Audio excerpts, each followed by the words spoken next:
Dear student, we have completed already 3 lectures on gravitation. Gravitation lesson वरती आपण 3 lectures complete केलेले आहेत. Lecture first मध्ये Newton's information, next one centripetal force आणि lecture number 2 मध्ये Kepler's law खूप important आहे. सेंट्रिपेटल फोर्स, केपलर्स लॉ दोन्ही पण खूप इम्पॉर्टंट आहे.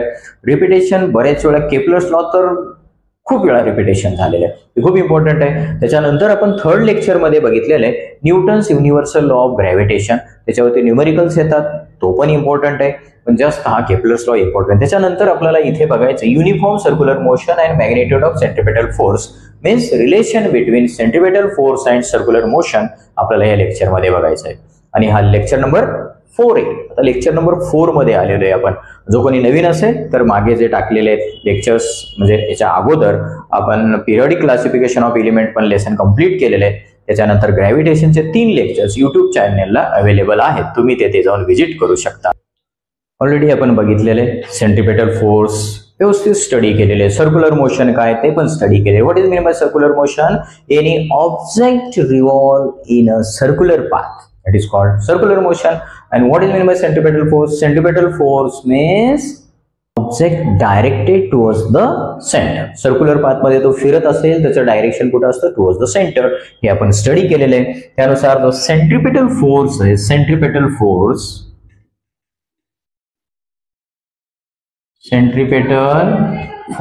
is equals to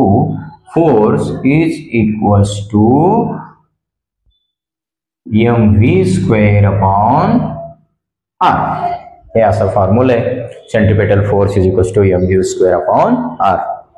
And next one, this is equation first. And next we studied already 8th मध्ये किंवा 9th मध्ये तुम्ही स्टडी केलेले आहे. Speed is equals to distance upon time, distance travel of an object upon time. Means आता हे असा circle आहे, सर्कल मध्ये एखादी ऑब्जेक्ट आहे, इथून गोल गोल गोल गोल सर्कल फिरतो असं, इथून सर्क्युलर मोशन मध्ये तो जर मूव्ह होत असेल, सर्क्युलर मोशन मध्ये ह्या पॉइंट पासून परत इथे येत असेल तर तो इथून इथपर्यंत circumference of a circle complete करतो. आणि त्याला किती टाइम लागतो ते पण आपण मेन्शन करत असतो. Is equals to distance 2 pi r upon t, 2 pi r upon t. Equation second. असे दोन इक्वेशन आपल्याला मिळाले. First one centripetal force already आपल्याला माहिती आहे mv स्क्वेअर अपॉन r. काय m means mass of an object, त्या ऑब्जेक्टचं मास, v मीन्स त्याची व्हेलॉसिटी आणि r मीन्स रेडियस. हे कसं कॅल्क्युलेट केलेले हा तुम्हाला सांगितलेला मी circumference.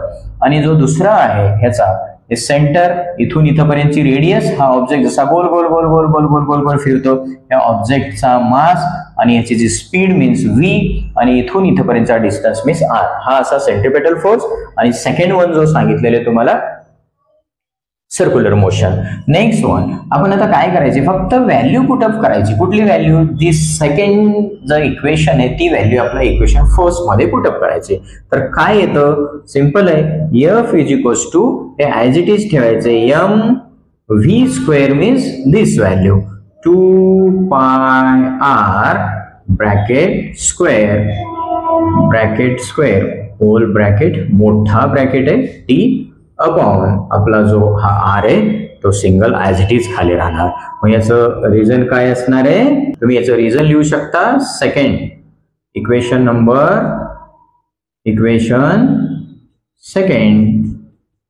Put in equation number 1. एवढंच याचं रिझन आहे. हे इक्वेशन 2 ची व्हॅल्यू आपण इक्वेशन फर्स्ट मध्ये ठेवलेली आहे. पुट केल्यानंतर आपल्याला व्हॅल्यू मिळते f is equals to m as it is.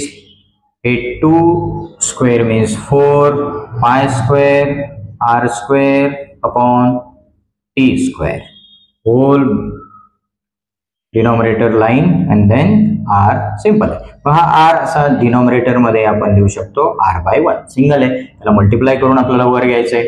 Next equal to f is equals to हा जो 4 आहे m च्या इकडच्या साईडला घेऊया. 4m पाय स्क्वेअर ला pi square r square as it is upon t square.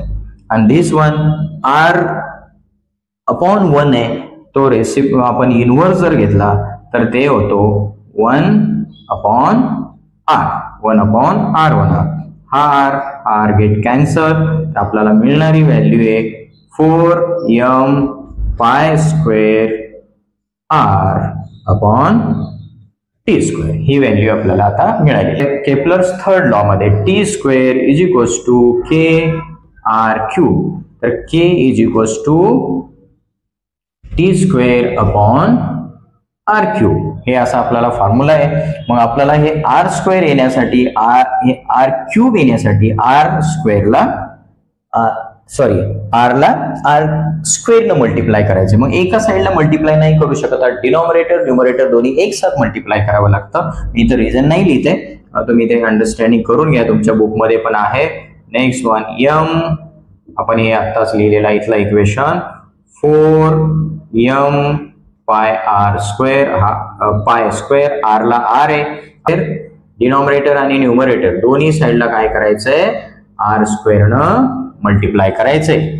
मग denominator and numerator, then we will get equation 4m pi square r into r² means r³/t², आणि याच्या सोबतचा r² ऍज इट इज असाच राहील. या दोघांसाठी आपण हे इक्वेशन लिहू शकतो, पण इनवर्स आहे, r³ वर आहे t खाली, तर आपण याला काय करू शकतो, 1/k = r³/t² हे असा 1/k. याच्यासाठी आपण लिहू शकतोय 4m पाय स्क्वेअर हे r² ला r², आणि ह्या इक्वेशन साठी आपण काय लिहितो, 1/k. This is final equation. हे आपलं फायनल इक्वेशन आहे. नंतर कॉन्स्टंट वगैरे आपण हे करू शकतो. सॉरी, हा r² राहिलेले आपला r². हे बाकीचं जर आपण सगळं जर कॉन्स्टंट पकडलं, हे सगळी व्हॅल्यू कॉन्स्टंट पकडली, f = 1/r², असं हे फायनल दोघांमधलं रिलेशन येतं. आपल्याला हे इक्वेशन मिळालेले. फायनली हा इक्वेशन लास्ट इक्वेशन, याचा मेन तर हाच इक्वेशन आहे.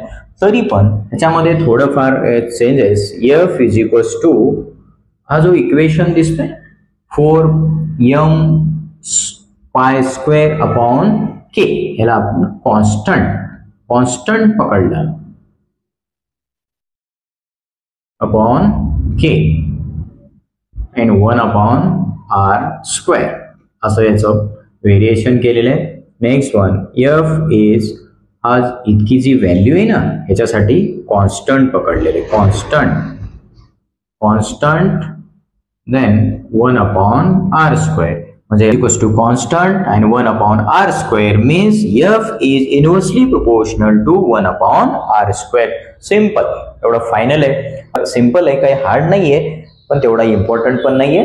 ओके, नेक्स्ट लेक्चर मध्ये आपण variation of acceleration due to gravity हे लेक्चर स्टडी करणार आहे, लेक्चर नंबर 5 मध्ये. ओके, आजच्यासाठी एवढंच. थँक्यू.